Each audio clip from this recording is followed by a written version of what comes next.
dünya genelinde aslında kadınların uzun süreli mücadeleleriyle elde ettikleri kazanımlar var. Belli bir süredir ulus devletlerin hem de küresel düzeyde bu kazanımlara dönük saldırılarının da yoğunlaştığı bir dönem. Aslında hem yıl olarak hem de yıllar olarak baktığımızda son yıllarda özellikle bu kazanımların tek tek böyle yasalardan çıkarılması, geriye dönüş biçiminde yönelimlerin olduğu bir dönem. Yani en çok kadın mücadelelerinin yani özellikle hani feminist mücadelenin modernite merkezlerinde ulus devlete karşı geliştiği zeminlerde hani yasal anlamdaki kazanımlara kalıcı gözüyle bakılırken bakıyoruz yani Polonya'dan tutalım, işte İtalya'dan tutalım farklı bölgelere kadar genel yönelimler yani Amerika Birleşik Devletleri'ne kadar hani kürtaj konusunun tartışıldığı ya da Türkiye'de yani İstanbul Sözleşmesi'nin iptal edildiği, sözleşmeden geriye çekildiği, işte Tunus'ta 2011 yılında hani kadınlar öncülüğünde işte Arap Baharı diye adlandırılan toplumsal bir ayağa kalkış ve hani demokratik açılımları isteyen mücadeleler vardı. Bu bütün hani Orta Doğu'ya yayıldı. Afganistan'a bakıyoruz hani kadınların mücadelesi sisteme karşı önemli bir boyuttaydı. Afganistan ABD eliyle Taliban'a teslim edildi. Bu boyutlarıyla baktığımızda hani Tunus'ta yapılan son seçimlerde kadınların genel anlamda seçime katılım oranı yani meşruiyeti olmayan bir seçim olarak da görülüyor. Kadın katılımı ve meclisteki temsiliyetlerin azaldığı ya da ilk başta hani toplumsal anlamda kadın öncülüğü, örgütlülüğüyle kadınların hani demokratik taleplerini siyasette yer alma, ekonomik yaşama katılma, işte eğitim hakkı ve benzeri değişik alanlarda hani kısıtlanan haklarına dönük yani yaşama eşit düzeyde katılım konusundaki arayışlarının yine aynı nasıl toplumsal arayışlarda hani demokratik açılımlara dönük talepler ön plandaysa yeniden hani Orta Doğu'da diktatörlüklerle dizayn edilen bir sistemin yani ulus devletlerin kendini yeniden sistematikleştirdiği ve yani hem askeri anlamda hem de faşist düzeyde Türkiye'ye, Mısır'a, diğer ülkelere, Tunus'a bakalım. Genel anlamda işte Afganistan'a kadar hani çete olarak ele alıp sistem sözde hani ulus devlet sisteminin karşısında savaştığı ya da kabul etmediği, meşru görmediği güçlere teslim edilen yönetimler oluyor, alanlar oluyor. Bu boyutuyla ele aldığımız aslında bir bütün böyle faşizan bir dalganın geliştiğini ve bu faşizan dalganın başta kadınları vurmaya dönük önemli bir gündeminin olduğunu görmek mümkün. Ama bunun bir diğer yanı da şöyle bir boyutta. Bu dalganın yanı sıra bir de feminizmi böyle ana akım bir hani kabul gören bir kadın hareketi gibi gösterip ya da devletlerin kabul ettiği feminist politikalar biçiminde aslında 1970'li yıllardan başlayan, 70'lerin ortasından başlayan böyle bir işte devletli feminizm, feminizmi devlet zeminlerine çekme, feminist hareketi bu şekilde etkisizleştirme ya da direkt ulus devlet sınırları içerisinde yer verme, hükümetlerin kabulüne ya da kabul etmemesine dönüşen feminist talepler ve mücadeleleri çekme biçiminde bir sistem gündemi var, örgütlenmesi var. Bu BM eliyle yapılıyor. Bazı sivil toplum kuruluşları biçiminde değişik biçimlerde kadın örgütlenmeleri üzerinden yapılıyor. Yani bir yandan işgal ve savaşlar, bir yandan da işte bunun yanı sıra sivil toplum örgütleri biçimiyle alanları kadın örgütlenmelerini sokan ve gündemini kendi belirleyen işte okuma yazma öğrenmeden, işte meslek öğrenmeden, işte bu mikro kredilerle işte meslek sahibi yapma ve benzeri ama diğer yandan da İstanbul Sözleşmesi'ndeki geri çekmeye baktığımızda Afganistan'daki Taliban'ın Afganistan'daki uygulamalarına baktığımızda, özellikle yani Orta Doğu gerçeği açısından ele aldığımızda kadını işte okullardan giderek önce üniversitelere girmesini yasaklayan, okumasına sınır getiren, giderek çalışmasına sınır getiren, işte dışarıya çıkmasını eşi olmadan işte seyahat etme ve benzeri sınır getiren yaklaşımlar. Yani DAEŞ'in Orta Doğu'daki saldırısıyla kadını kapatmak istediği, cariyeleştirmek istediği, pazarlarda satan zihniyetin bir bütün küresel düzeyde hem Orta Doğu hem dünya genelinde de farklı boyutlarda hakim kılınmaya çalışıldığını görüyoruz. Yani Türkiye'deki en son o 9 yaşındaki çocuğun hani cemaat içerisindeki evlendirilme durumu, hani kendi yakınına verilme durumu, yani bunu yasalaştırmaya çalışan bir devlet zihniyeti var diğer yandan, birbiriyle çok uzak değil yani. DAEŞ zihniyeti, cemaat zihniyeti ve ulus devlet zihniyeti çeteleşen bir zihniyet biçiminde kadın karşıtı politikalarda alabildiğine yoğunlaşmış durumda ve bunu şeriat yani kanunların nasıl hani yaşamda geçerli kılarken ahlaki ölçüler, namus ya da farklı biçimde hani böyle örf adet biçiminde dayatma, ama diğer yandan da tamamen devlet yasalarıyla bunu garantiye alan, güvenceye alan ve kadını yine aileyle, çocuk yapmayla, işte erkeğe hizmetle, yani devletin hizmetinde ihtiyaç olan ne varsa bunu yapmaya dönük, onun ötesinde de yeniden yani o özgürlük arayışına, hani gelişen mücadelelerle, özellikle de Kürdistan'da, dünyanın değişik alanlarında gelişen kadın özgürlük arayışlarını, mücadelelerini, aynı zamanda kadın özgürlük sistemini kurmaya dönük, inşaya dönük atılan adımlar, kadın devriminin en çok gündemleştirdiği, yani kadının özgür düşüncesi, iradesiyle yaşam alanlarını örgütleme, yaratma ve bunu geliştirmeye dönük yani gündem oluştukça, mücadeleler yükseldikçe bunun karşısında da genel bir faşizan dalganın yükseldiğini görüyoruz.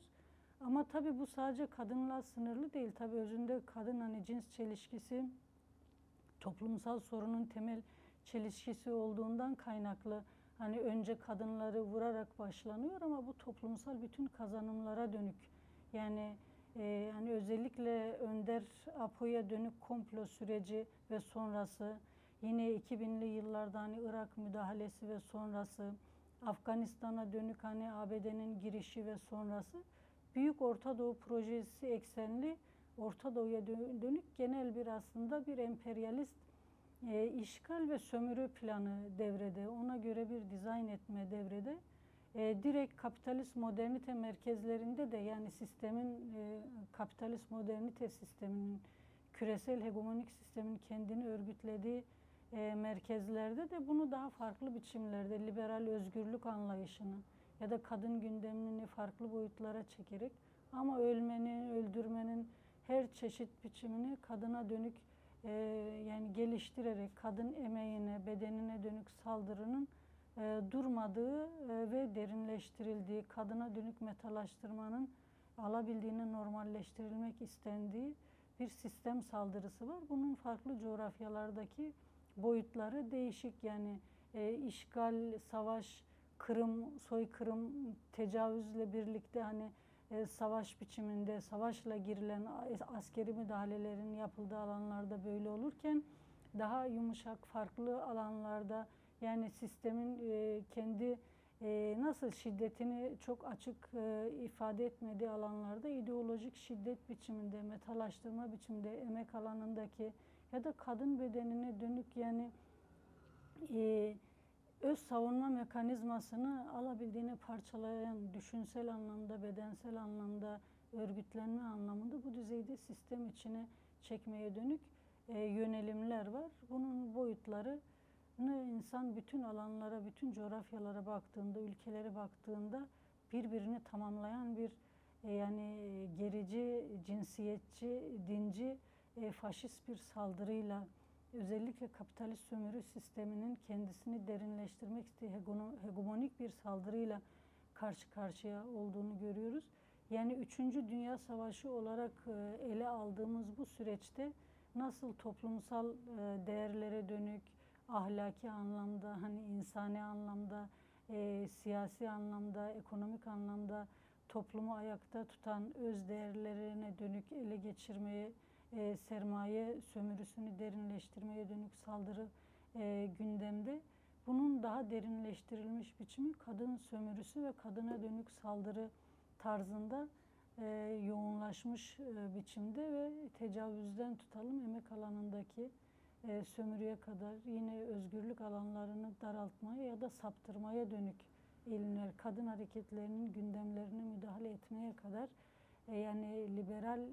politikaların, devletli sistem politikasının çok yönlü yani hem yumuşak hem sert yüzünü gösterdiği bir süreç olarak ele almak mümkün. Aslında yani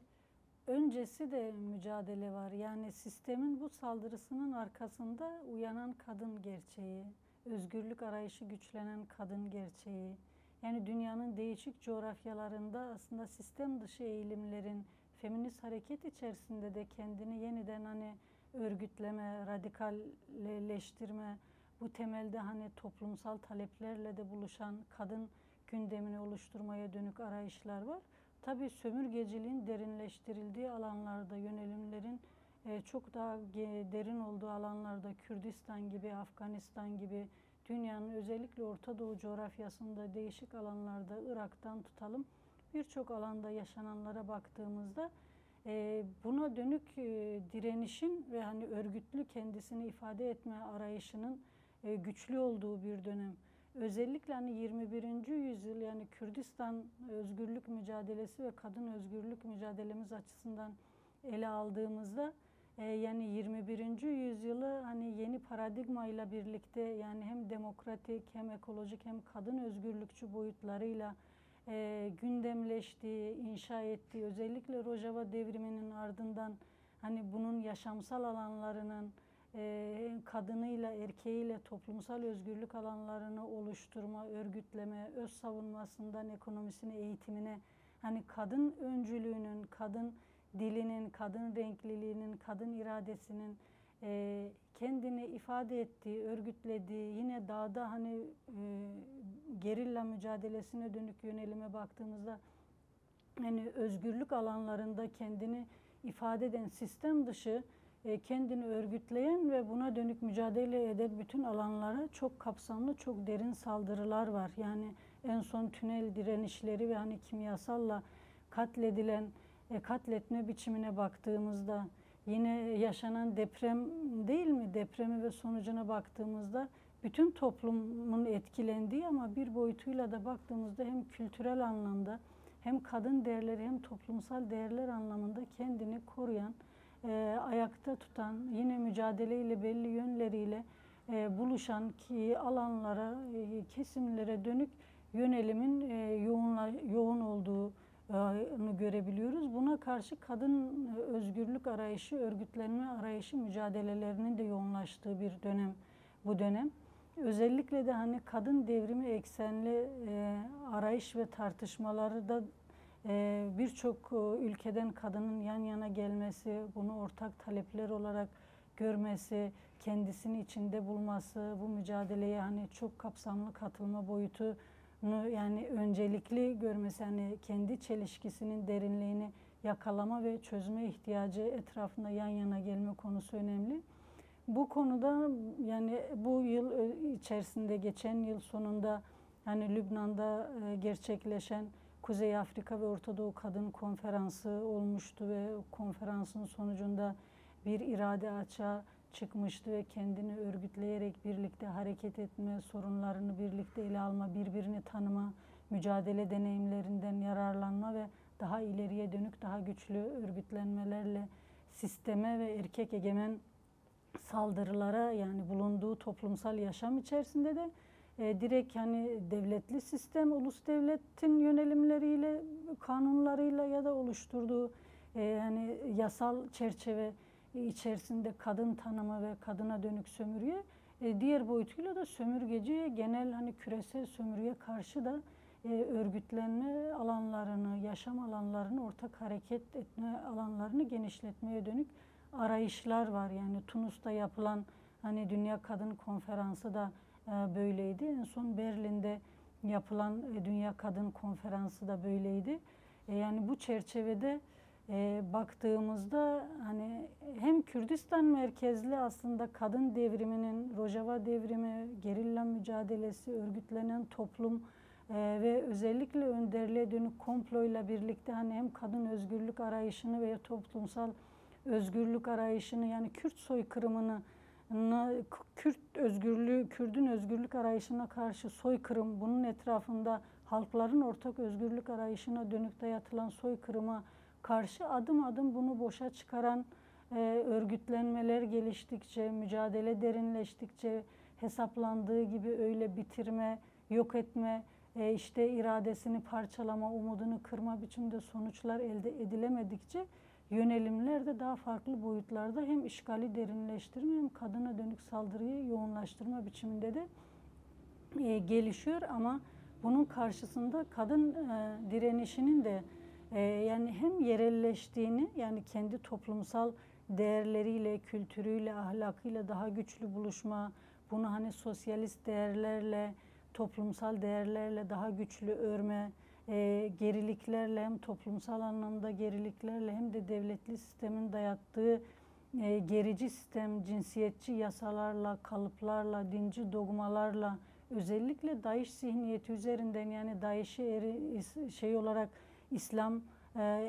biçiminde bir tanımlama olarak ele alabiliriz ama DAEŞ'in bütün uygulamalarına baktığımızda bütün aslında ataerkil sistemin kadına karşı konumlanan karanlık yüzünü görmek mümkün. Yani o sallandırılan siyah bayrakta temsil edilenin aslında kadını ve toplumsal değerleri karanlığa gömmek isteyen bir devletli sistem temsili olduğunu, bunun çeteleşen yüzü olduğunu, yani Türkiye ve Taliban gerçeğine baktığımızda aslında nasıl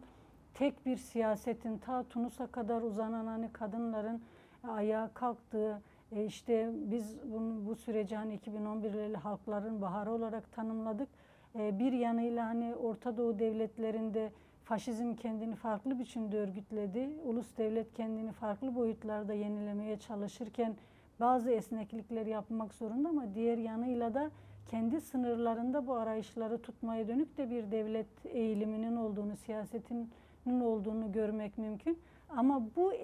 bu siyaseti, bu sınırları aşan Rojava devrimi oldu. Yani hani Orta Doğu gerçeğine baktığımızda bir yanıyla sistemin, bütün küresel hegemonik sistemin tutmak istediği toplumsal arayışlar ve kadın özgürlük arayışında bir sınır var. Yani kendisi biçim vermek istiyor, kendisi gündemini belirlemek istiyor, yön vermek istiyor. Ama Kürdistan özgürlük mücadelesi, kadın özgürlük hareketi, Rojava devrimi ve bunun en son bu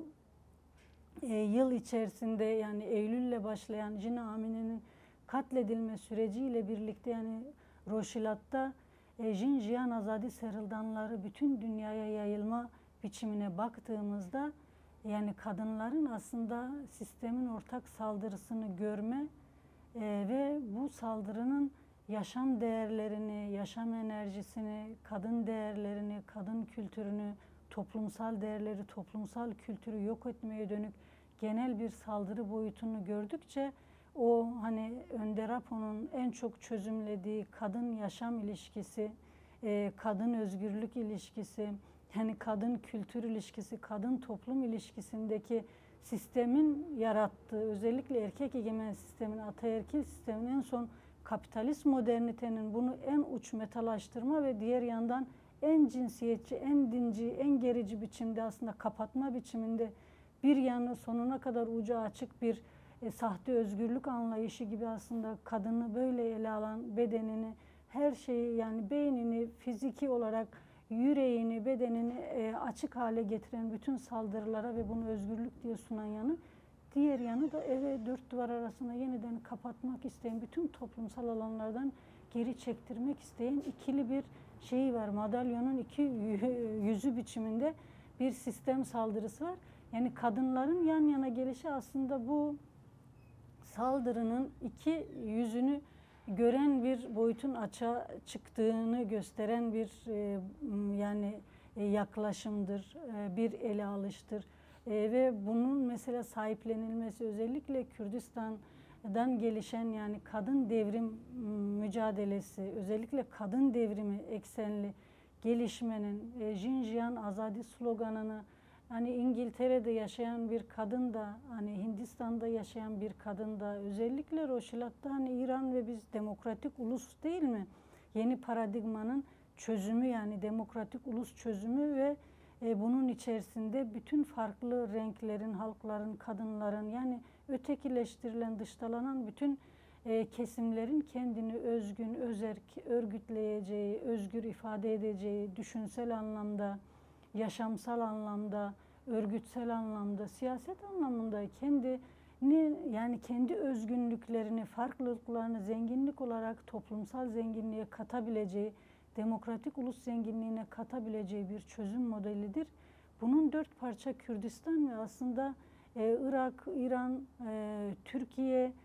Suriye açısından belki şunu söyleyebiliriz yani bir bütünüyle karşılık bulmadı. Devletli sistem saldırıları, sömürgeci saldırılar da yoğun. Ama diğer yanıyla etki düzeyine baktığımızda yani Roşilat'taki Jinjiyan Azadi sloganının hızla bütün İrani halklara, kadınlara yayılması, diğer ülkelere yayılması, Orta Doğu'ya yayılması ve her kadının bunu kendi slogan olarak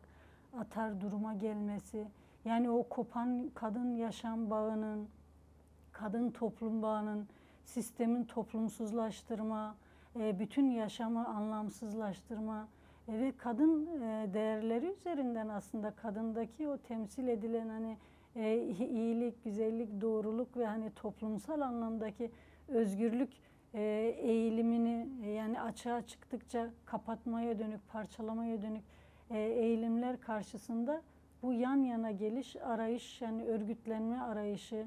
birlikte yani sorunlarını ortak sorun olarak görme, hani sistemin aslında ataerkil sistemin yani rengi, işte etnisitesi, inancı, işte sınıfı ki birçok farklı sınıftan kadınları da Jinjiyan Azadi sloganı etrafında yan yana geldiğini gördük. Ne olursa olsun yani ortak bir çelişkiyi yaşadığını yani erkek egemen sistemin kadına dönük yöneliminin ortak olduğunu ve bu saldırı karşısında ortak örgütlenme ve ortak cevap verme ihtiyacının da en çok açığa çıktığı bir yıl olduğunu söylemek mümkün, görmek mümkün ve bu temelde aslında yapılan bu konferansların gündemleri de bu ortak ağları örmeye dönük yani. Kadın ne kadar örgütsüz kaldıkça erkek egemen sistemin saldırılarına o kadar açık hale gelme durumu var. Ne kadar birlikte oldukça bu yani bir yerel düzeyde de böyle, ulusal düzeyde de böyle, sınıfsal düzeyde de böyle, bütün ülkeler ve dünya kadınları açısından birlikte böyle. Çünkü biz saldırının niteliğine baktığımızda yani o bahsettiğimiz zincirleme biçimi farklı gibi olsa da ortak bir hedef var yani.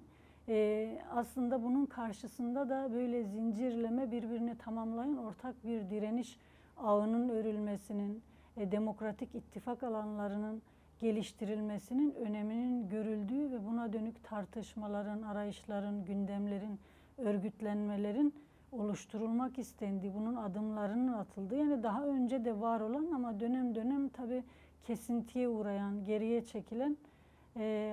adımların olduğunu görebiliyoruz. Yani bu kesintili durumu aşmaya örgütlü mücadeleyle süreklileşen bir kadın devrim gündemi ve bu gündem etrafında ortak örgütlenmeye dönük tartışmaların, arayışların ve aslında en uzak coğrafyalarda bile hani eğer direnen bir direniş varsa hani bir yaşam umudu, özgürlük umudu ve bu umut etrafında örgütlenen sistemin bütün yönelimlerine karşı kendini ayakta tutmaya dönük bir irade açığa çıkmışsa birbirini anlama, tanıma, birbirine yakınlaşma ve deneyimlerinden öğrenme ve ortak mücadelenin ihtiyacının hissedildiği ve bu ihtiyaç doğrultusunda adımların atıldığı ve daha ileriye dönük adımların da atılmak istendiği bir dönem olarak görmek mümkün. Yani nasıl savaş hani küresel düzeyde ve bir 3. Dünya Savaşı olarak etkilerini de bütün dünyaya yaydığını belirtiyorsak, görüyorsak, yaşıyorsak bunun karşısında aynı düzeyde bir ittifak ağını örme, geliştirme ve ortak cevap verme, birlikte direnmenin ve kazanmanın, yani sadece bunu hani devlet yasalarına bağlamadan aslında kendi demokratik alanlarını, örgütlenmelerini, sistem karşıtı yaşam, örgütlenme ve mücadele alanlarını yaratarak geliştirme ve geleceğini güvenceye alma konusunda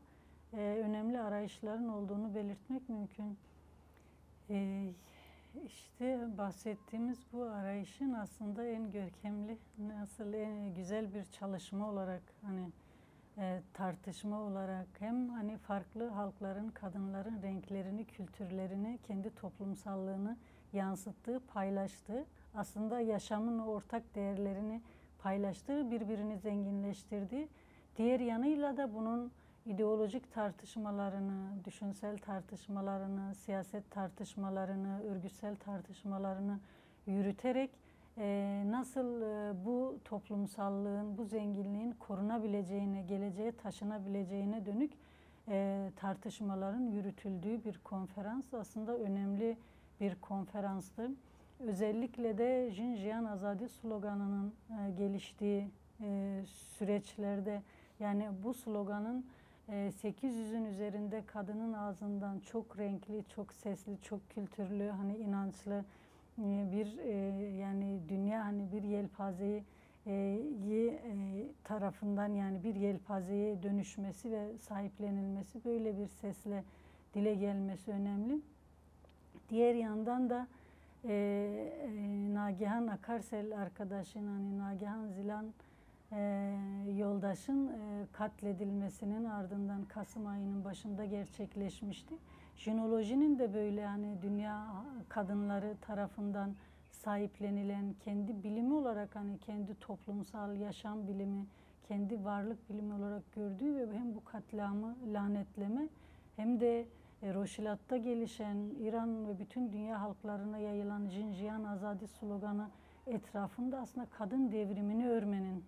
yani bu devrimi örerken aslında jinoloji biliminin de bilim olarak, hani jinolojinin kadın gerçeğini aydınlatma, kadın tarihini aydınlatma, özellikle hani 40 ülke ve birçok ülkede ne kadar faşist saldırıların, baskıların olduğunu biliyoruz. Diğer yandan aynı bileşenlerin içerisinde böyle tam modernite merkezlerinin, işte biz özgürlük sorununu çözdük, kadın sorununu çözdük, aslında bir özgürlük sorunu yok, kadın sorunu yok biçimindeki aldatmacalarla kadın gündemini, kadın örgütlerinin gündemini saptırmak istediği zeminlerden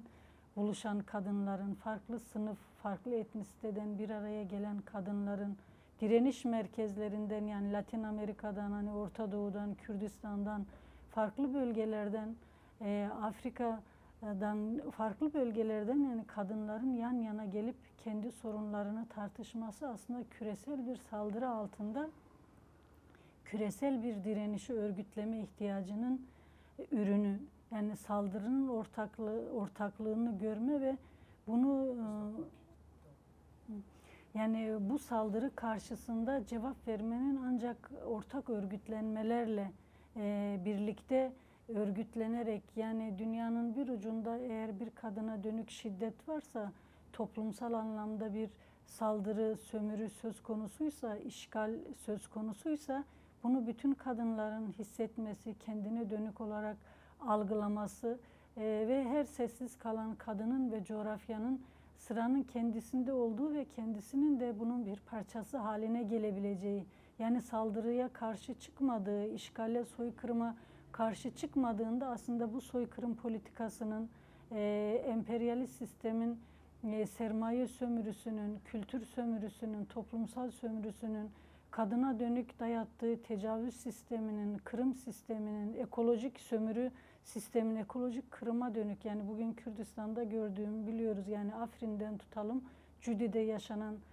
ağaç kesmeleri, Güney Kürdistan'da yaşanan ya da kullanılan kimyasalar ve benzeri topluma dönük dayatılan katliama baktığımızda, yani buna karşı ses çıkarılmadığında aslında buna ortak olunduğu ve kadın hareketleri adına ya da bir kadın olarak bu demokratik bir birey olabilir, örgüt olabilir.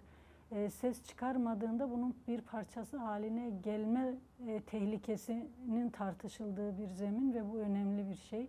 Çünkü özellikle kadın hareketlerini en çok parçalayan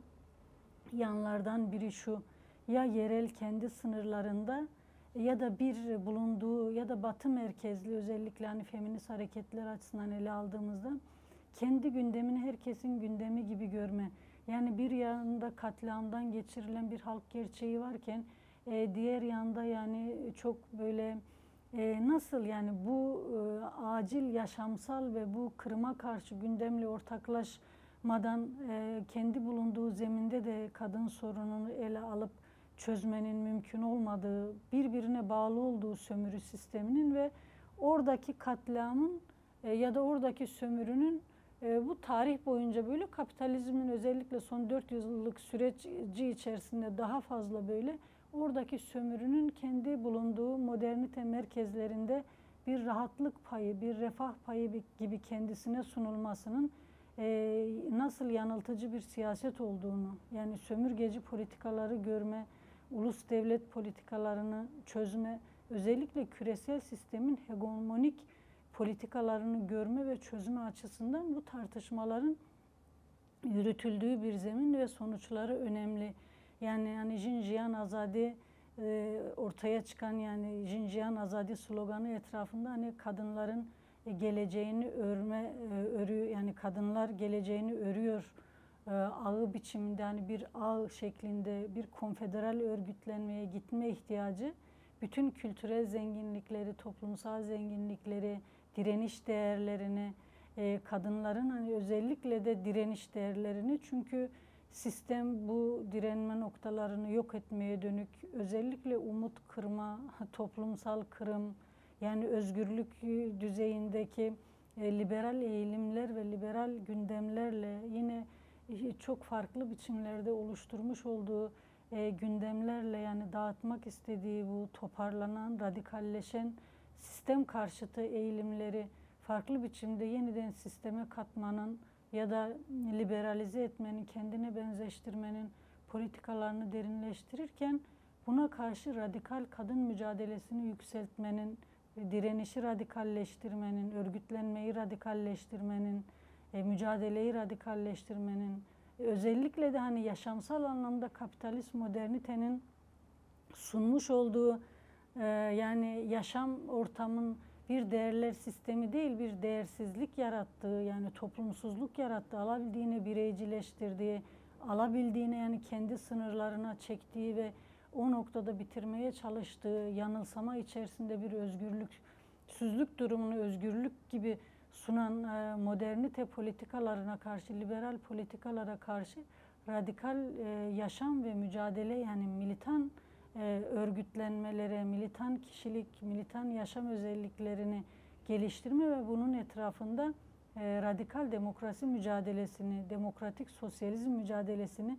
örme konusunda yani farklı düşünceler, farklı hani mücadele perspektifleri ya da değişik, yani daha yerel olabilir, daha genel olabilir, farklı boyutlarda hani hedefler, amaçlar olabilir. Ama kadın özgürlüğü, toplumsal özgürlük, özellikle de toplumsal emeğe, kadın emeğine, kadın bedenine dönük saldırılar karşısında ataerkil sisteme karşı, kapitalist sömürü sistemine karşı ortak mücadelenin zeminini yaratma tartışmaları. O yüzden bunlar önemli ama tartışma düzeyinde bırakmamak, alınan kararları hani yaşamsallaştırmak, ileriye taşımak, mutlaka güçlü örgütlülük yani zeminlerine dönüştürmek önemli. Çünkü yani eylemliliğin ve yani toplumsal anlamda dönüşüme yol açabilmesinin nedeni bu radikal kararların, güçlü kararlaşmaların, birbirini hani hissetmenin, anlamanın, birbirinin direniş deneyimlerinden güç almanın, güçlü örgütlenmeye ve bunun eğitim çalışması, örgütlenme çalışması ve yani erkek egemen sistem bir devletli paradigma olarak kendisini bu kadar çok ayaklı örgütlemeye çalışırken bunun karşısında bir kadın devrimi, kadın paradigması, kadın yüzyılı ve kadın yüzyıllarını, kadın modernitesini örgütlemenin böylesi bir yani radikalizmi gerektirdiği, zorunlu radikal mücadeleyi gerektirdiği gerçeğini görme açısından önemli ve aslında bunun en çok hissedildiği, en çok tartışıldığı ve belli bu eksende ortak kararlara varıldığı bir zemin olarak, yani en yakın zamanda yapılan hani Berlin Dünya Kadın Konferansı için bunu belirtmek mümkün. Bu boyutuyla yani kadın nasıl yaşam alanlarını ya da kadın dilinin, kadın renginin daha çok hani yaşamı örmeye dönük, daha çok kültürel zenginliği geliştirmeye dönük, savaşları, saldırıları bitirmeye dönük, bunun karşısında toplumsal özgürlük ve yaşam alanlarını geliştirmeye dönük, kadın iradesini, toplumsal iradeyi geliştirme, yani devlet dışı aslında kendini örgütleyebileceği, ifade edebileceği, kendi öz savunmasından ekonomisine her alanda direnmek ve örgütlenme ihtiyacının tartışıldığı ve değişik alanlarda hem devrimsel mücadele, özellikle hani Rojava devrimi ve kazanımları, Kürdistan özgürlük mücadelesi, Kürdistan devrim kazanımları, direnen gerilla direnişinin açığa çıkarmış olduğu kadın iradesinin örgütlenmesinin, özellikle Önder Apo'nun hani geliştirdiği yeni paradigmayla birlikte hani bir kadın paradigması olarak nasıl toplumsal öncülük yapılabileceğini, toplumsal özgürlük alanlara kadının katılımının nasıl bir özgürlük ve değişim düzeyini açığa çıkardığını ya da çıkaramadığı noktalarda ne tür sorunların olduğu ve ne tür çözümler geliştirmek gerektiğini ortak tartışan ve bu anlamda bunun üzerinden yeni adımlar atmaya dönük bir kararlaşma, yani bir tartışma zemini olduğunu belirtmek mümkün. Ve her boyutuyla hani kadınların kendi emeğiyle örgütlemeleri, gönüllü olarak bu tartışmalara, çalışmalara katılmaları, hem örgütlenme ihtiyacı, hem sisteme karşı direnme ve sistem karşıtı kendi gücünü açığa çıkarma, kendi yaşam enerjisini, toplumsal enerjisini açığa çıkarma, yani özne, bir politik özne olarak kadının kendini ifade edebileceği her alanda örgütlenme gerçeğini ve gereğini tartışıldığı ve görüldüğü bir süreç olarak belirtebilir insan. Ve önemli, yani bu tartışmalar çok önemli ve bu tartışmaların ileriye taşınması önemli. Aslında bölge bölge yürütülen tartışmalar, yerel düzeyde başlayıp hani bütün dünya kadınlarını kapsayan tartışmalar, yani yerel anlamda da bölgesel anlamda da hani sorunların tespiti, çünkü farklı farklı gerçeklikler var, yani bir bütün kadın sorunu, kadına dönük saldırı, sistem saldırısı var ama inançsal anlamda, yani ırk açısından ya da sınıfsal anlamda ya da toplumsal anlamda soykırımın eşiğinde kadın gerçeği açısından ele aldığımızda, yani ulusal anlamda birçok yani direniş zorunluluğunun, talebinin yani farklı biçimlerde kendini ifade ettiği ve buna göre örgütlenme ve mücadelenin geliştiği alanlar var. Hepsinin sonuçlarından yararlanmak ve bu kapsamda aslında ortak örgütlenmelere gitmek ve birbirini hissederek hareket etmenin önemini görme ve böyle yani çıkılan yolun adımlarından, önemli adımlarından biri olarak da belirtilebilir. Önderliğin ilk hani PKK'nın kuruluşundan itibaren ilk adımlardan başladığımızda hissedilen, yaşamsal olarak çocukluğundan itibaren yaşadığı çelişkileri çözme biçiminin bir mücadele biçimine dönüştüğünü görüyoruz. Yani bir önderliksel mücadele biçimidir. Yani Kürdistan'da gelişen özgürlük mücadelesi bu karakteri her geçen gün derinleşen boyutlarıyla açığa çıkıyor. Yani Önder Apo'nun kendi çocukluk hikayelerinin yaşadığı zorlukları, çelişkileri, bu çelişkileri çözme biçimini anlatması aslında bir toplumsal gerçekliği anlatma ve toplumsal anlamda bu gerçeği anlama, tanıma, farkında olma ve bu şekilde bir hani hem kadın hem halk mücadelesini yaratma biçiminde bir kendini paylaşma durumu var, yani çelişkileri görme, çözme. O yüzden şunu ifade etmek mümkün, yani Orta Doğu cinsiyetçi ideolojinin çıktığı bir merkez ve Kürdistan bu saldırının en yoğunlaştığı alan.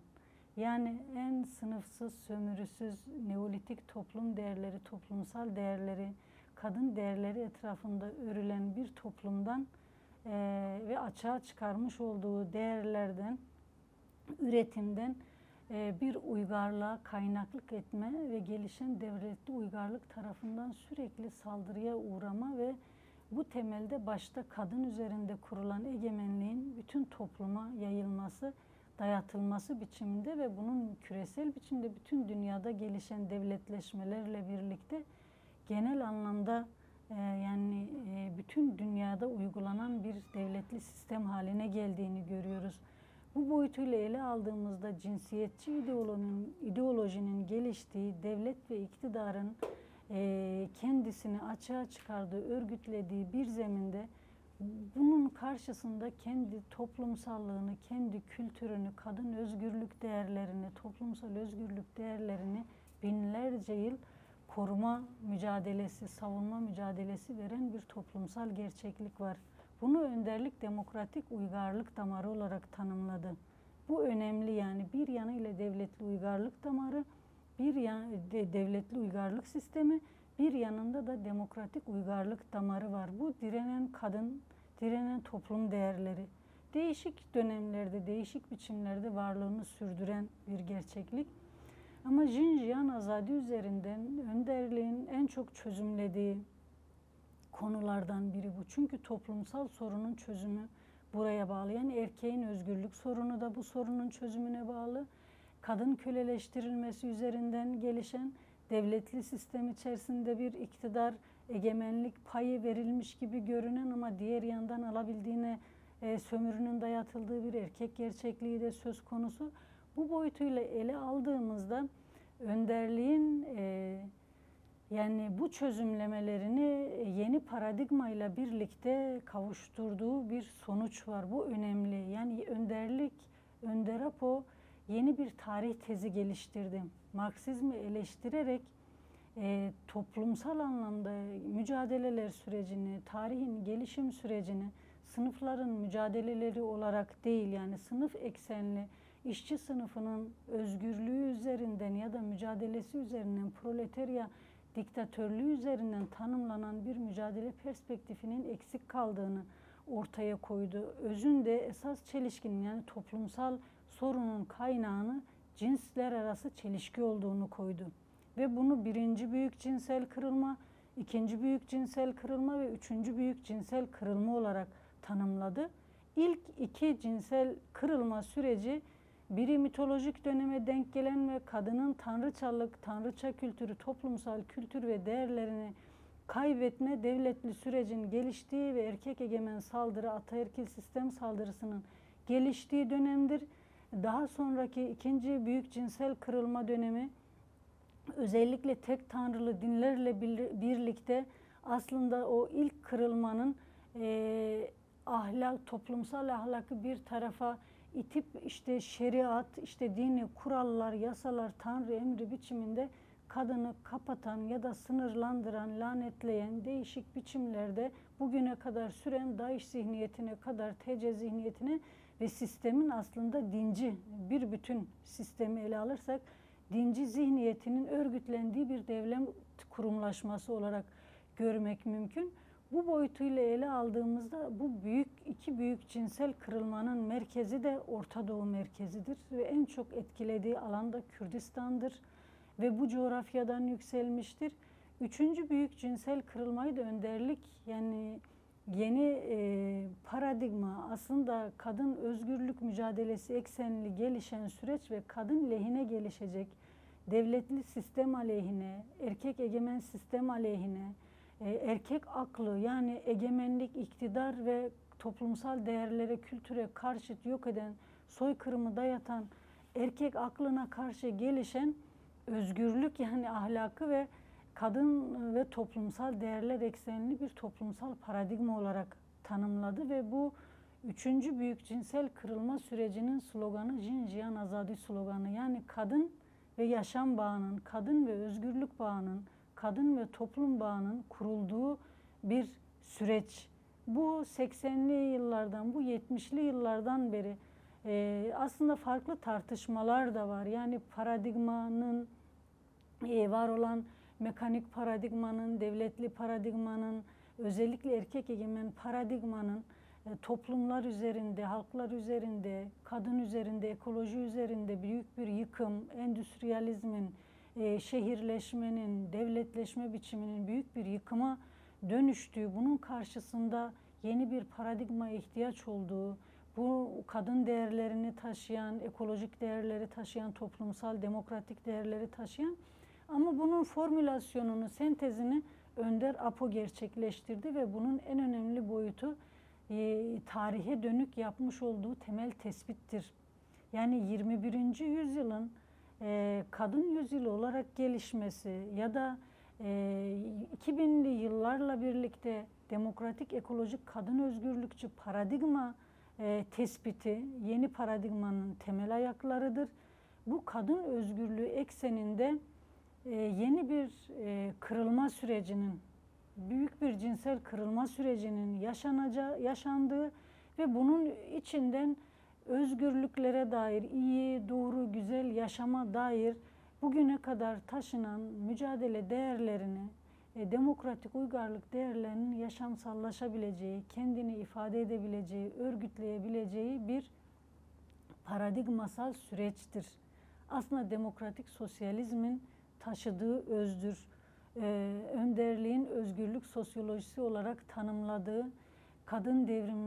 devrimlerinin özünü oluşturan sosyolojik özdür. Paradigma yani kadın paradigmasının, demokratik toplum paradigmasının özüdür Jinjiyan Azadi sloganı. O yüzden yani Rojava devrimiyle Kürdistan'da yarım yüzyıllık mücadele, Rojava devrimi yani kendiliğinden ortaya çıkmadı. Önderliğin Rojava'da 20 yıllık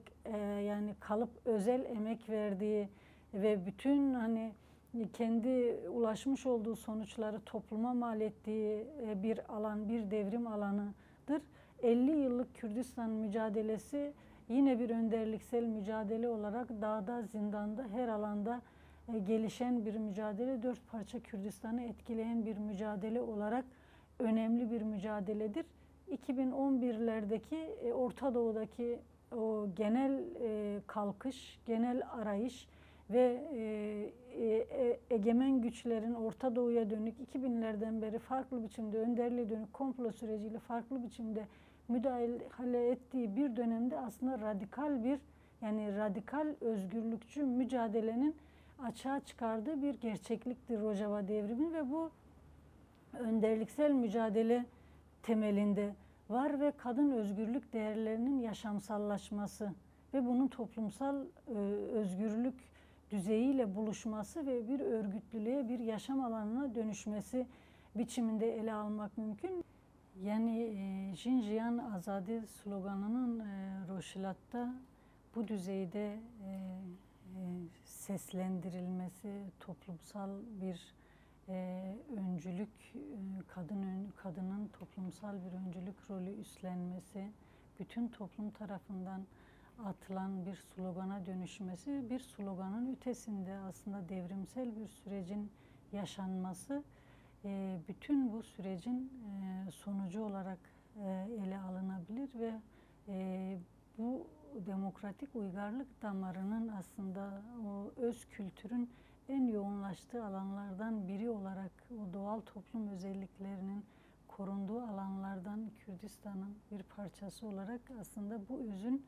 bu süreçle buluşması, kadın devrim süreciyle buluşması olarak da ifade etmek mümkün. Yani Jinjiyan Azadi sloganı Kuzey Kürdistan'da atıldı. Aslında demokratik konfederalizmin 2000'ler sonrası önderliğin yeni paradigmasıyla birlikte Önceden de yani öncesi süreçte de kadın öncülüğünden, gençlik öncülüğünden bahsediyorduk ama yeni paradigmayla birlikte toplumsal değerlerin temsili ve kadının bu toplumsal değerleri temsildeki hem tarihsel rolü, hem toplumsal rolü, hem güncel anlamdaki yani özneleşerek politik özne haline gelerek yer aldıkça nasıl bir gelişime yol açabileceği, nasıl bir toplumsal dönüşüme yol açacağı gerçeğinin açığa çıktığı, bunun daha güçlü teorik temellerinin, paradigmasal temellerinin oturtulduğu bir dönem ve bu aslında senteze yeni paradigmaya, kadın paradigmasına, kadın öncülüğü biçiminde kadının toplumsal anlamda hem örgütlenmesi hem eylemliliği hem direnişiyle birlikte savaş verdiği bütün alanlarda katılımının geliştiği bir dönem ve bu dönemin Rojava devrimi biçiminde somutlaşan boyutu, bu devrimsel gelişmenin, kadın devrim karakterinin açığa çıkardığı sonuçların Roşilat'a taşınması ve burada daha köklü bir yani o kökle buluşması önemli bir gerçeklik ve bu mücadele üzerinden gelişen bir gerçeklik ama aynı zamanda tarihsel kökleriyle de buluşma gerçeğini görmek mümkün. Nasıl bir Roşilat'ın nasıl bir direniş alanı olduğunu geçmişte Hürrem dönemi, Babek dönemi, Mazdek dönemi, daha önce Medlere kadar, daha öncesi doğal toplum süreçlerine kadar gittiğimizde nasıl bir hani toplumsal geleneğin olduğu, derin bir toplumsal kültürün olduğu, kadın özgürlük değerlerinin Zerdüştü gelenekle birlikte nasıl belli bir döneme kadar hatta devletli süreç gelişmesine rağmen taşındığı, bir biçimde korunmak istediği, Mani dönemindeki yani kadın özgürlükçü yaklaşım günümüze kadar bunun kökleri var yani bu boyutuyla ele aldığımızda aslında bu köklerin çok hızla süreçle buluşan ve gelişen sistem saldırısı özellikle İran Molla rejimi ve sistemine baktığımızda aşırı dinci ve cinsiyetçi sistemi örgütleyen yani bir kadının Jine Amini'ye dönük hani saldırı, saç telinin görünmesinin bir katliam gerekçesi olduğu, kadını kapatmanın bir sistem haline dönüştüğü yani kadın bedeni üzerinden, kadına dönük yaklaşım üzerinden bir devlet sisteminin örgütlendiği bir alandaki büyük bir kırılmadır. Yani bu kırıma karşı, bu saldırıya karşı toplumsal bir reflekstir. Yani oradaki devletleşen sistem yani devletli sistemin geliştirdiği politikaların derinliğini cinsiyetçi ve dinci anlamda çözmek bugünkü toplumsal refleksin açığa çıkan toplumsal hareketliliğin, Jinjiyan Azadi etrafında birleşen toplumsal iradenin, devrimci iradenin, devrimsel sürecin refleksidir. Yani bu sistemi reddeden, kendi aslında iradesiyle yaşamak isteyen, özgür yaşamak isteyen, insanca yaşamak isteyen yani kadınıyla erkeğiyle ki özellikle hani kadınların ve erkeklerin bu sloganın bu düzeyde birlikte atması ve bir toplumsal slogana diğer halklara yayılması, diğer halklar açısından da aynı sistem ve dayatmanın söz konusu olduğunu görmek mümkün. Önemli. Birkaç gün önce bir haber vardı. Taliban'ın İran tarafından resmi sistemde rejim olarak yani devlet sistemi ya da yönetim olarak kabul edileceğine dair aslında Taliban zihniyeti, DAEŞ zihniyeti, İran'daki bu gerici zihniyet, TC'deki kadın kırımı, tecavüzü, saldırısını meşrulaştırmak isteyen kadını,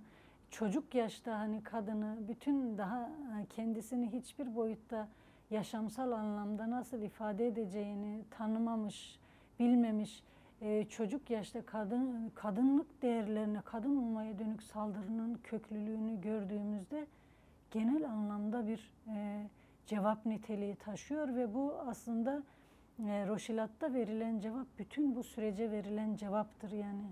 Aynı Rojava devrimine dönük saldırıya, dağdaki gerilla ya kimyasal ve her türlü yasaklı silahın kullanılmasına dönük, bitirmeye dönük saldırıya, Afganistan'da Taliban'ın Afgan ve Afganistan'da yaşayan kadınlara dönük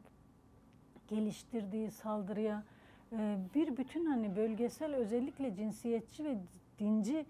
dogmaların, kalıpların, yasakların, şeriat zihniyeti ve devletçi zihniyetin iç içe geçme düzeyinin oluşturmuş olduğu katliamcı zihniyete dönük önemli bir cevaptır ve bir toplumsal cevaptır.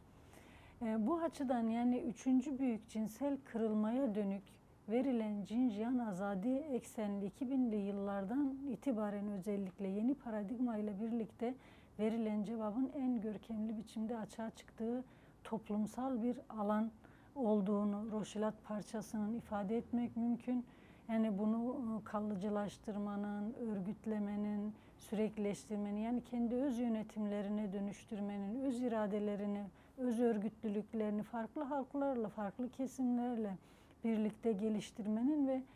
devletten beklemeden devletin idamları dayattı ve bugüne kadar baktığımızda özellikle Jinjiyan Azadi eylemleri içerisinde, serıldanları içerisinde yer alanlar içinde bugüne kadar 4 idam gerçekleştirdi. Farklı idamlar da var, farklı partilerde. Yani daha önce de karar aldığı, bugün gerçekleştirdiği idamlar var. Erkekleri idam ediyor. Yani kadının hani saçından dolayı katletme, eyleme katılanlar içerisinde de 4 idam, özellikle o ilk 4 idam ve 4'ü de genç erkeklerdir. Aslında bu şudur, yani erkek kadın karşısında olmak zorunda, cinsiyetçi olmak zorunda,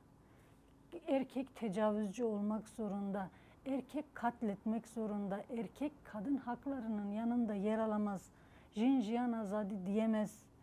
toplumsal anlamda yani devlet dışında bir yaşam alanı yoktur. Yani bu mesajın, bu idamlarla birlikte verilen mesajın da yani bunu çok ayrıştırmıyoruz ama çünkü katledilen, eylemlerde katledilenlerin sayısı 600'leri buldu. 600'lere yaklaştı. Yani resmi olarak verilenler bunlar. Hani bilinmeyenler de ayrıca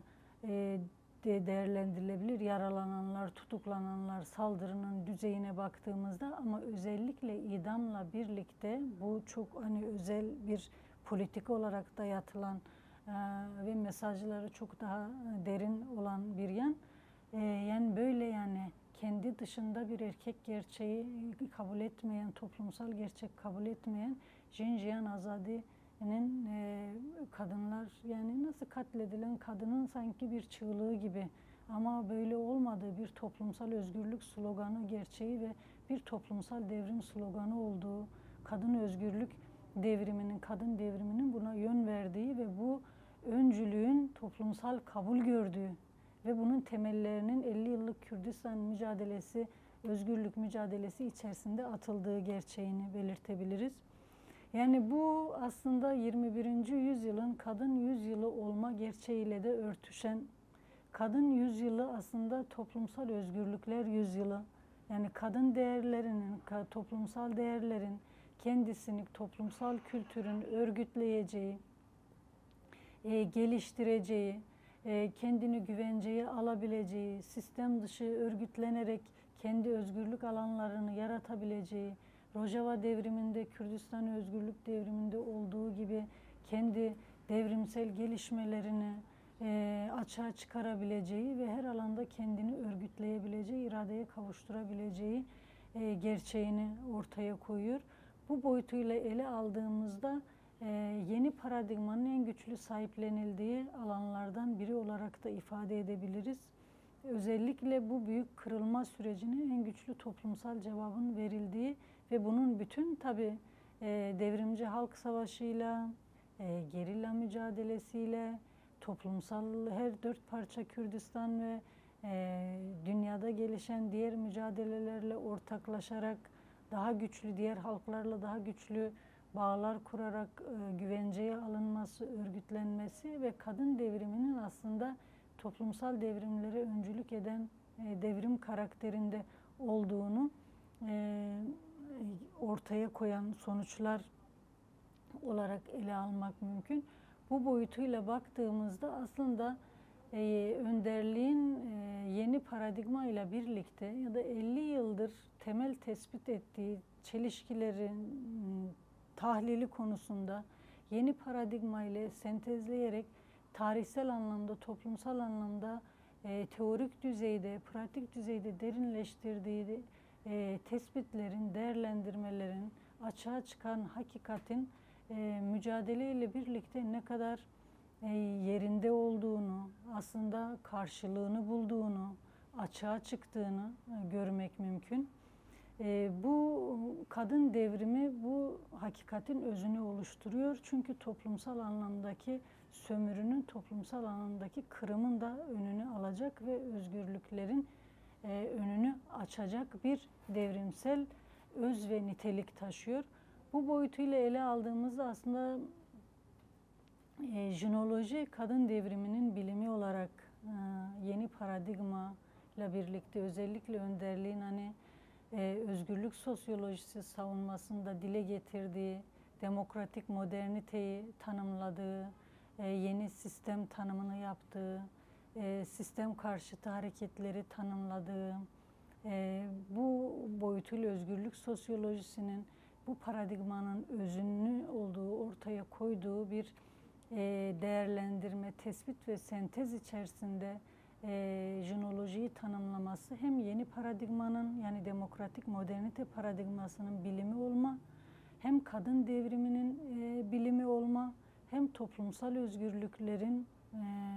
yani anlaşılması, tanınması, bilinmesi, tarihsel toplum değerlerinin açığa çıkarılmasının bilimi olma anlamında önemli bir yanı var. Bu boyutuyla aslında kadın etrafında çizilen sınırların, örülen dogmaların ve oluşturulan kalıpların, karanlığa gömülen tarihin, hem toplumsal doğanın hem kadın doğasının yeniden açığa çıkarılması, bu karanlık ya da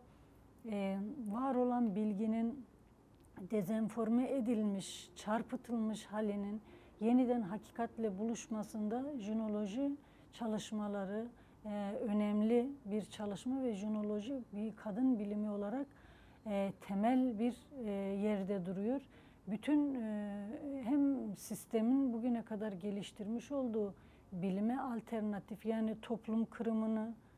kadın kırımını meşrulaştıran, ekolojik yıkımı meşrulaştıran, kapitalist sistem sömürüsünün her türlü yıkımını meşrulaştıran, doğallaştıran, bunun bilimsel verilerini işte çarpıtılmış da olsa açığa çıkaran ve bilim olarak sunan ve hiçbir ahlaki, felsefik, yaşamsal kaygısı olmayan bilime karşı kadının tıpkı Jinjiyan Azadi sihirli formülün olduğu gibi yani yaşatan, özgürleştiren, anlam kazandıran, yeniden toplumsal değerlerle buluşturan, özünü açığa çıkarmada, tarihsel köklerini açığa çıkarmada, var olanı ama yeterince farkına varılmayanı görünür kılmada jinoloji önemli bir yerde. Özellikle kadın devriminin örülmesinde, özgürlük sosyolojisinin yani bütün toplumsal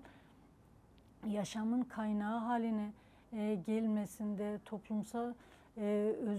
toplumsal direniş değerlerinin yaşamsallaşmasında ve açığa çıkmasında hem tarihin aydınlatılması, en çok karartılan bu tarih içerisinde kadın gerçeği ve tarihi olduğu için bu aydınlanma ekseninde aslında hem kadın Rönesansı hem de Orta Doğu Rönesansı'nın gerçekleşmesinde kaynaklık eden bir bilgi ve bilimi açığa çıkarma gerçeğidir. Bu bilgi ve bilim var aslında. Yani binlerce yıllık direnen bir bilgi ve bilim olarak var. Bugün yeniden hani ikinci kadın devrimi olarak hani Kürdistan, Orta Doğu verimli hilali ele alıyoruz. O tarihsel anlamda açığa çıkan bütün hani bilgi ve işte bütün araştırmalarda ortaya çıkan ya da direnişle Kürdistan özgürlük mücadelesinin açığa çıkarmış olduğu gerçekliğe, hakikate baktığımızda yaşayan bugün yani toplumsallaşan, örgütlenen, gerçeğe direnen kadın gerçeğine, toplum gerçeğine baktığımızda aslında bu bilginin korunduğunu ama bu bilginin farkına varılmasının büyük bedelleri gerektirdiğini, farkına varılanın bir yaşam bilgisine dönüşmesinin, yeniden bir örgütlülük, irade ve özgürlük temeli haline gelmesinin ciddi bedelleri gerektirdiği gerçeği Kürdistan özgürlük mücadelesi ortaya koydu ve koymaya da devam ediyor. Yani hani saldırıların kapsamı, özellikle kadın öncülüğüne dönük saldırının kapsamı ve bir bütün Kürdistan coğrafyasına, toplumuna dönük saldırının kapsamına baktığımızda bunu görmemiz mümkün. Neden yani bu kadar büyük bir korku var? Direnen kadından, örgütlenen kadından, özgürleşen kadından, kendi geleceğine dair sözünü söylemek isteyen, kendi iradesini, yani emeğine, bedenine, toplumsallığına, kültürüne, inancına dair, nasıl yaşayacağına dair karar verme aşamasına gelen ve bunun büyük direnişi olan kadından, direnişi içinde olan kadından neden büyük korku var? Bu bütün saldırıların kaynağı, 3. Dünya Savaşı'nın da kaynağı. Ve bunun kaynağı olması kadınları da büyük bir cephe haline getirmiş durumda. Bu savaşta önemli bir cephe, kadın cephesi. O yüzden kadın demokratik, dünya demokratik kadın konfederalizmi önemli ve jinoloji bu konfederal örgütlenmenin, ağın en temel bilimi ve bilgisini açığa çıkarma, üretme ve paylaşma ve bütün kadınların bilgisi olarak yani mücadelenin değerleri üzerinden, kazanımları üzerinden geliştirme anlamında önemli. Yani bu çalışmalar içerisinde, yani kadın devriminin, demokratik modernitenin bilimi olma boyutuyla, yani bu gerçeği en güçlü kavrayan, en çok yaşamsallaştıran, en fazla bu anlamın peşinde koşan Nagihan Zilan yoldaşın hedeflenmesi de bu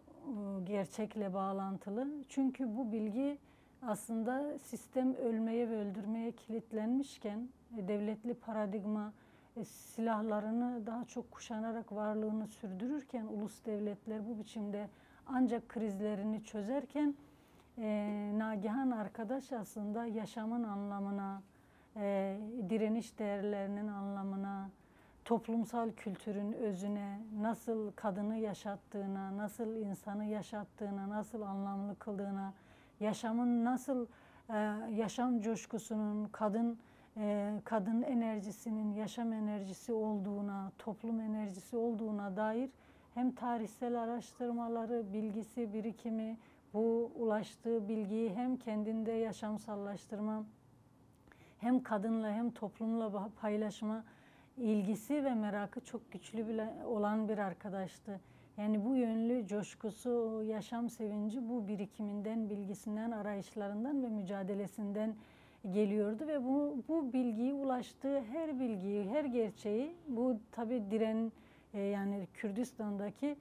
kadın özgürlük hareketinin direnişi, Kürdistan özgürlük hareketinin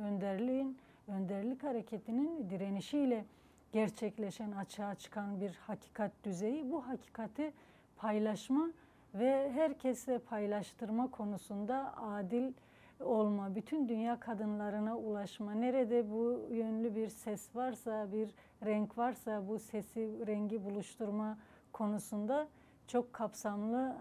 yani kendi dünyası geniş, düşüncesi geniş bir arkadaştı. Önemli çalışmaları vardı. Ama bu gerçeği, yani bütün evrensel anlamda hani bu bağı kurarken, bunun en güçlü yaşam alanının da yani kaybettiği yerde arama konusunda en çok yoğunlaşan arkadaşlardan biri. Birçok değerlendirmesinde, yazısında ve yaşamsal aslında kendini ifade biçiminde çalışmalarına yön veren gerçeklik olarak da bu var. Kaybettiği yerde arama üzerinden, yani kendi toplumsallığı, kendi toplumsal özünü açığa çıkaran Kürdistan kadını ve bunun ulusal birlik çalışmaları, hani en son içinde bulunduğu kütüphane çalışması, bununla birlikte aslında Kürdistan kadınının, hani hep karanlıkta kalan aydınlatma dedik ya, tarihsel anlamda, düşünsel anlamda, sanatsal anlamda ürettikleri ne varsa, yani bilinmeyen ya da parçalı, sağda solda anlam verilmeyen, yeterince anlamını bulmayan, var olsa da yeterince değeri fark edilmeyen, yani fark edilmeyenin fark ettirilmesi çalışması üzerinden aslında birçok hani farklı kesimden kadını da bu çalışmaya çeken, bu yönlü aslında ulusal birlik üzerinden de aslında jinoloji çalışmalarının böyle bir rolü de olduğu, yani tarihsel bilginin, birikimin, değerlerin,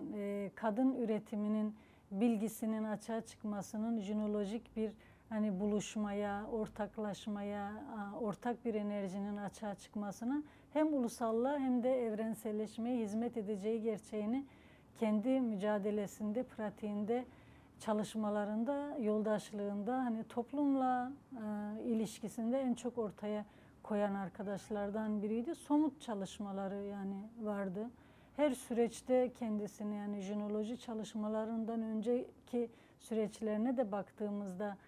yani hissediş biçimi, yaşayış biçimi, farkındalık biçimi, farkına vardığı düzeyde yaşamsallaştırma, bunun direnişini, bunun örgütlülüğünü geliştirme, ihtiyacı, kendini bu konuda değiştirme, dönüştürme ve zenginleştirme, ihtiyacını görme ve bu ihtiyaca göre yaşama, yürüme, yol alma durumu vardı ve bu boyutuyla baktığımızda aslında jinoloji çalışmalarına çok büyük katkısı oldu. Yani jinolojiye anlam katan, jinolojiyle kendini anlamlandıran, bütün emeğini anlamlandıran, parça parça olan kendi emeğini de yine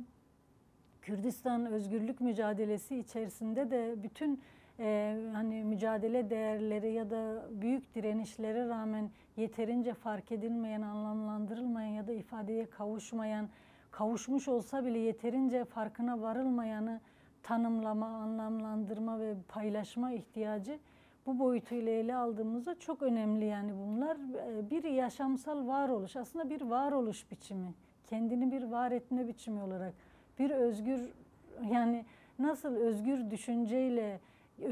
özgürleşen bilgiyle, özgürlüğe taşıyan bilgiyle hem bağ kurma hem geleceğe taşımada kendini köprü yapma açısından önemli bir emek ve bir aşk işçisi olduğunu söylemek mümkün. Yani kadın devrimini en çok hisseden ve hissettiren ve bunun örgütleme ve çalışmaları içerisinde olan bir arkadaştı. Bunu belirtmek mümkün. O yüzden tesadüfi bir saldırı olmadığını, aslında genel anlamda en son Evin Guya arkadaşa dönük saldırı, birçok alanda kadın arkadaşlara dönük saldırılar, Paris'te hani saray yoldaşlara dönük saldırı, kadın öncülüğüne dönük genel saldırılara baktığımızda kadın gerçeğini aydınlatma ve bu hakikat üzerinden bir toplumsal hakikati örgütleme mücadelesi devletli sistemin en büyük korkusu. Jinoloji de bu hakikatin açığa çıkarılması konusunda önemli bir yerde duruyor. Yani sistemin çarpıttığı hakikati aydınlatma konusunda, açığa çıkarma konusunda, görünür kılma ya da yeni sentezlerle ileriye taşıma, yani toplumun kendi öz bilgisini, öz kültürünü,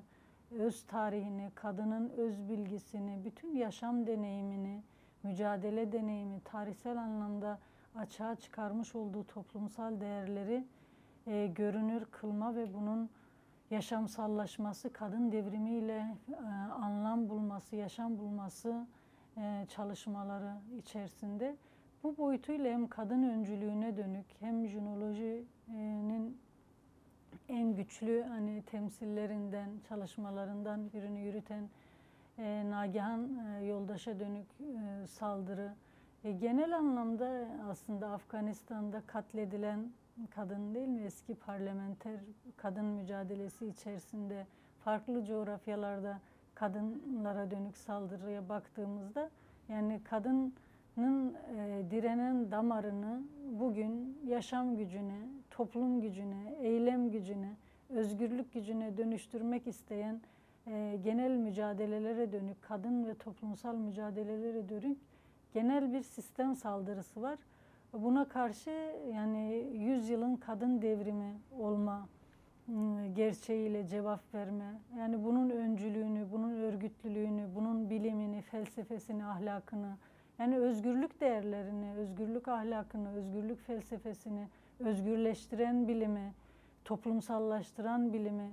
yani iktidar ve devlet alanından uzaklaştıracak bütün ahlaki, politik özgürlük ölçülerini geliştirerek kendini iradeleştirme, özneleştirme, hem kadın olarak hem toplum olarak bütün özgürlüklerin önünü açacak bir mücadele, çalışmalar ve jinoloji olarak da genelen özgürlük hareketi ve özgürlük hareketleri olarak da kadın mücadeleleri böyle bir ağ ve zincirleme birbirini etkileyen konumda. Bu önemli yani. Biz bugün baktığımızda 21. yüzyılın kadın devrimleri yüzyılı olduğu kanıtlanmış. Yani sistem çok derin saldırı içerisinde olabilir. Hem cinsiyetçi, hem dinci boyutuyla, hem milliyetçi boyutuyla, yani hem ulus devlet hem de bütün devletli sistem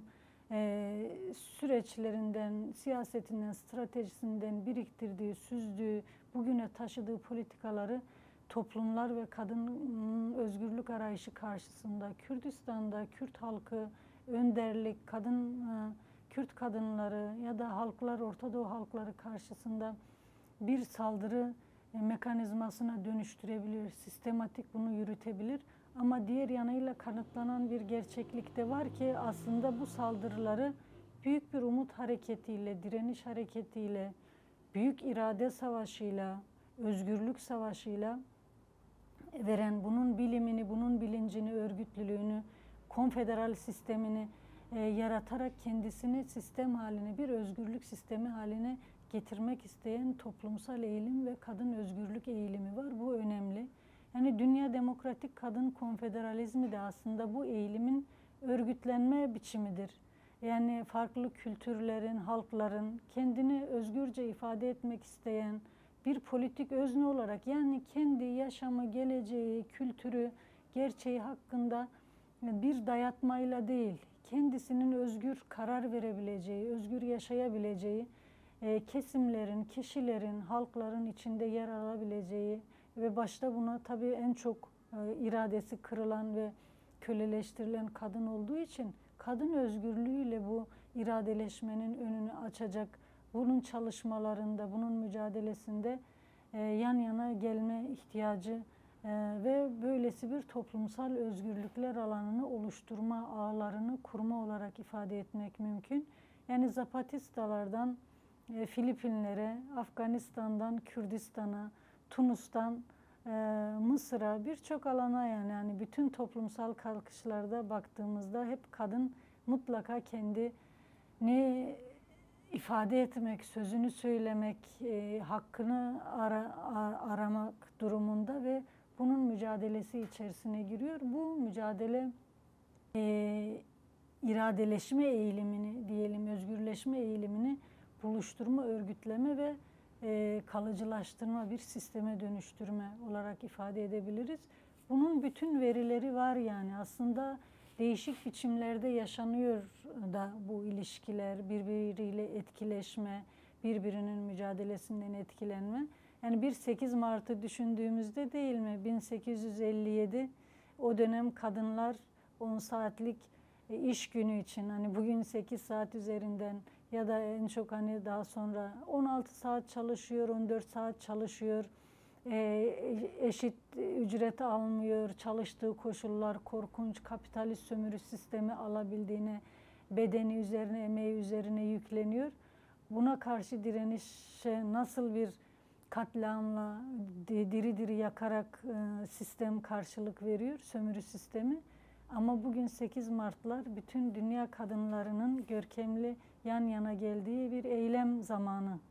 Aslında bir özgürlük, kendi özgürlük alanlarını yaratmaya dönük sesini en çok yükselttiği bu 8 Mart, hani Jinjiyan Azadi yılı olarak adlandıracağımız önümüzdeki yılı da düşündüğümüzde, yani yarım yıl geçti diyelim, 6 ayını buldu, geçti. Bir önümüzdeki yıla da damgasını, yıllara da, 100 yıla damgasını vuracak, 100 yıllara damgasını vuracak bir slogan olarak yaşamsallaşıyor. Bunun anlamını, derinliğinin farkında olma, hem yaşamsal olarak hem kişilik olarak hem örgüt mücadele olarak kendini örgütleme ve böyle katılmak önemli. Yani bütün kadınları zenginlikleriyle, kültürleriyle, direniş deneyimleriyle yan yana getirme gücüne sahip bir gün oluyor. Yani bu direniş üzerinden, bu bir savaş üzerinden, bir mücadeleyle, bir iradeleşmeyle sisteme karşı kendini radikal örgütleyerek gelişiyor. Farklı biçimde bunun gelişeceğini, liberal bazı hani böyle özgürlük eğilimleri ya da gündemler, parçalı örgütsel duruşlar ya da radikal mücadeleler vermeden gelişeceğini düşünmek, sonuç alınacağını düşünmek çok yanıltıcı yani. Kadın sorunu köklü bir sorun, bir sistem sorunu, temel çelişki. Bu çelişkinin çözümü mutlaka radikal mücadeleleri gerektiriyor ve en çok da radikal mücadelelerin geliştiği alanlardan birbirini hissetme ve aslında ortaklaşma ihtiyacının açığa çıkması da önemli. Bu hissediş ve aslında ortaklaşmanın yaratmış olduğu genel evrensel etkiyle çok değişik kesimleri de yan yana getiren, hani tıpkı hani Berlin'deki konferansta olduğu gibi örgütleme ihtiyacını açığa çıkaran bir sonuca da yol açabiliyor. Bu çok önemli yani. O dönemki direniş ve kadınların kendi yaşam alanında, çalışma alanındaki bir varlık değil mi? Kendini ifade etme bir direniş biçiminin bugün ulusal anlamda, kültürel anlamda, sınıf anlamında,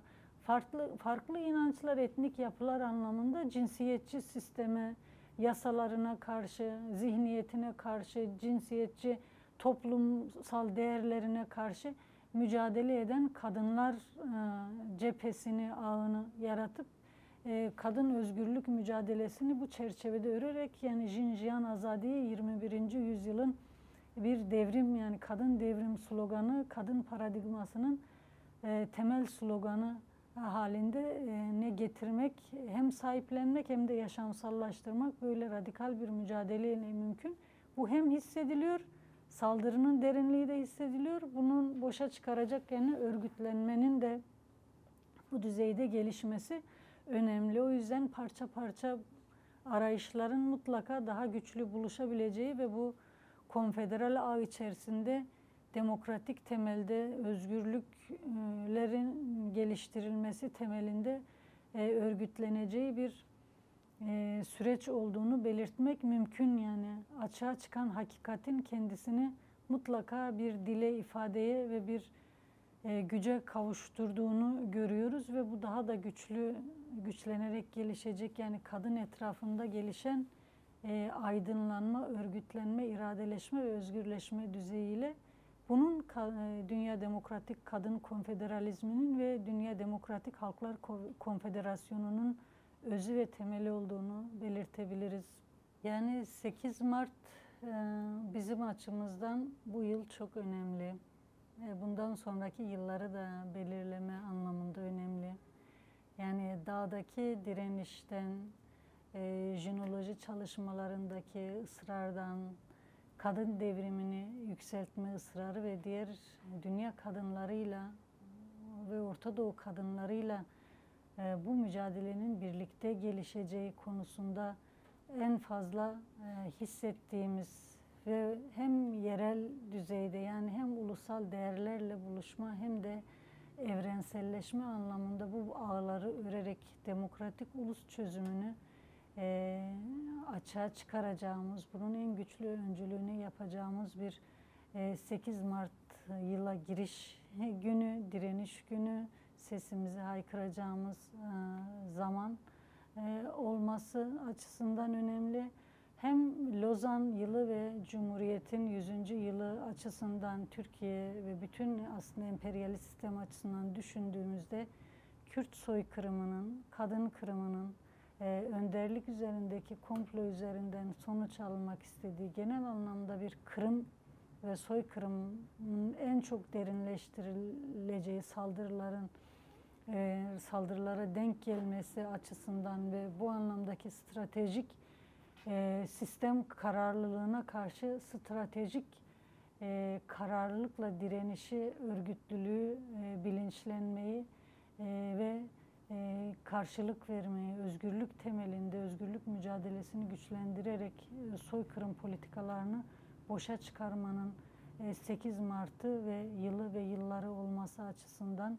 önemli diyebiliriz. Bu boyutuyla kadınların,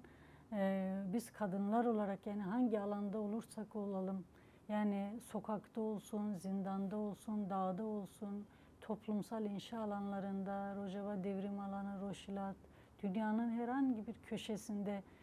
kadınların birlikte bu sürece cevap vermesi çok önemli. Bunu hissetmek ve bu temelde ortak örgütlenmeleri hızlandırmak ve sistem karşısında direniş alanlarını birlikte örgütlemek, çoğaltmak ve kalıcılaştırmak önemli. Bu ortak iradeleşme ve özgürleşmenin de temeli olacak diyebiliriz. Bu temelde hem Nagihan Akarsel, Evin Yoldaş, hem Jina Amini ve onların şahsında aslında bütün kadın kırımına karşı cevap verebileceğimiz 1857'de diri diri yakılan kadınlar ve aslında direnen emekçilere karşı kendisini örgütlü ve yani çok nasıl katliamcı yüzüyle açığa çıkaran devletin bugün derinleşen katliamcı yüzüne karşı karşılık verme açısından bu direniş geleneğini de geleceğe taşıma anlamında önemli diyebiliriz. Bu temelde yani 8 Mart bütün dünya kadınlarına, direnen kadınlara, hepimize kutlu olsun diyoruz. Büyük emek, direniş ve özgürleşmeye vesile olmasını belirtiyorum.